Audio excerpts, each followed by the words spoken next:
সিবিআইয়ের ভুয়ো পরিচয় দিয়ে সঙ্গীত শিল্পীর 5 লক্ষ টাকা লুট করল সাইবার অপরাধীরা। ঠিক যেন সিনেমার চিত্রনাট্য। সিবিআইয়ের পরিচয় দিয়ে এভাবেই শান্তিনিকেতনের পূর্বপল্লীর এক সঙ্গীত শিল্পীকে লুট করল অপরাধীরা। এই ঘটনা যার সঙ্গে ঘটেছে সেই সঙ্গীত শিল্পী সুনিধি নায়েক অত্যন্ত ভীত হয়ে রয়েছেন। তার আসল বাড়ি আসানসোলে। তিনি বিশ্বভারতীর সঙ্গীত ভবনের প্রাক্তন ছাত্রী। কর্মসূত্রে তিনি শান্তিনিকেতনে বাড়ি ভাড়া নিয়ে থাকেন। এই ঘটনা যেদিন ঘটে সেদিন তিনি বাড়িতে সম্পূর্ণ একা ছিলেন। ওই অপরাধীরা ভিডিও কলে তাকে সিবিআইয়ের পরিচয় দিয়ে সেদিন হোম অ্যারেস্ট করে রাখে বলে তিনি দাবি করছেন। এরপর সাইবার দুষ্কৃতীরা তাকে তার এবং তার বাবার প্রাণনাশের হুমকি দিয়ে অনলাইনের মাধ্যমে 5 লক্ষ টাকা হাতিয়ে নেয়।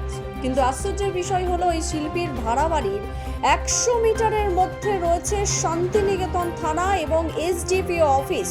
ওই দিন নিজের বাড়ির আশেপাশে বেশ কিছু অজ্ঞাত পরিচয় ব্যক্তিকে শিল্পী ঘোরাফেরা করতে দেখেন বলে পুলিশকে জানিয়েছেন। এই নতুন ধরনের লুটের ব্যাপারে জানাজানি হতে এলাকায় চাঞ্চল্য ছড়িয়েছে। শিল্পীর অভিযোগের ভিত্তিতে শান্তিনিকেতন থানার পুলিশ ঘটনাটির তদন্ত করছে। ইন শর্ট যদি আমি বলি, আসলে আমাকে এবং আমার বাবাকে মার্ডারের হুমকি দিয়ে আমার ব্যাংক অ্যাকাউন্ট থেকে টাকা নেওয়া হয় হায়দ্রাবাদ সিবিআই পুলিশ ওয়েডনেসডে, বুধবার। মানে ফোন, এটা পুরো প্রসেসটা তো মানে গোটা একদিনের বিষয়। সো ইন শর্ট যদি আমি বলতে চাই, তাহলে ফোন করে ওরা ফার্স্টে জানায় যে আমার নামে কোনো ক্রেডিট কার্ড তোলা হয় হায়দ্রাবাদ ব্যাংক থেকে এবং আমি নাকি মানি লন্ডারিংয়ের কেসে যুক্ত। নরেশ গোয়েলের সাথে, নরেশ গোয়েল বলে কেউ একজন আছে, তার সাথে নাকি আমি মানি লন্ডারিংয়ের কেসে যুক্ত। তো এই বলে আসলে কনভারসেশন শুরু করা হয় that I am under arrest, I am suspect money লন্ডারিংয়ের কেসে। সো এটা নিয়েই কনভারসেশন আসলে শুরু হয় এবং শেষ হয় হচ্ছে আমার টাকা নিয়ে। আমাকে মার্ডারের হুমকি দিয়ে, আমার বাবাকে মার্ডারের হুমকি দিয়ে তারপর শেষ হয় ওভার 5 লাখ। তারা তো বলে যে তারা হায়দ্রাবাদ সিবিআই পুলিশ, কিন্তু এখন তো আমি মানে বুঝতে পারছি যে তারা তো হায়দ্রাবাদ পুলিশ না, তারা তো ফ্রড। তো হুমকিটা তারাই দিয়েছিল। প্রশাসন হেল্প করছে, ইনভেস্টিগেশন চলছে, সাইবার ক্রাইমেও চলছে। এখন দেখা যাক কী হয়। টাকা দিয়েছি, বৃহস্পতিবার টাকা দেওয়া হয়েছে। এগুলো এখন আমি রিভিল করতে চাচ্ছি না, কজ ইনভেস্টিগেশন চলছে। এবং আমি একটা কথাই বলতে চাই যে আমি তো এখানে থাকি, বাংলাদেশে থাকি, অন্য দেশে থাকি।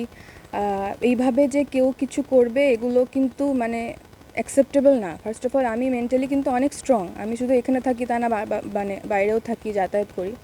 মানে ওরা যে কিভাবে একটা মানুষকে মেন্টালি টর্চার করতে পারে এবং কিভাবে যে আমাকে মেন্টালি টর্চার করা হয়েছে, এবং আমাকে এটাও বলা হয়েছে যে আমার ফোন সম্পূর্ণ হ্যাকড এবং আমার ফোনে আমি কাউকে মেসেজ করতে গেলে তারাও সেটা জানতে পারছে যে আমি কাকে মেসেজ করছি। তারা they have access to my phone. So তারা নাকি আমার ভিডিও নিয়ে, আমার ফটো নিয়ে ডার্ক ওয়েবে ছাড়বে। They wanted to break my ego, এটাও তারা মেনশন করেছে। এবং তারা এটাও মানে পরে মেনশন করেছে যে আমার মেন্টালি আমাকে ওরা ডিস্টার্ব করতে চায় এবং আমার কাছ থেকে টাকা নিতে চায়।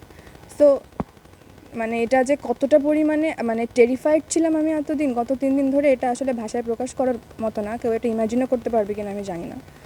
বাট এখন এই অবস্থায় এসে আমার আর কিছু মানে আতঙ্ক নেই। আমি এখন পুলিশের ইয়েতে থাকতে চাই, টাকা ফেরত চাই, ওরা সামনে আসুক এটাও চাই, এবং আমার সেফটি এবং আমার বাবার সেফটি এবং অন্য মানুষের সাথে যাতে এটা না। দ্য সহজ পাঠ, সহজ কথা, সঠিক তথ্য।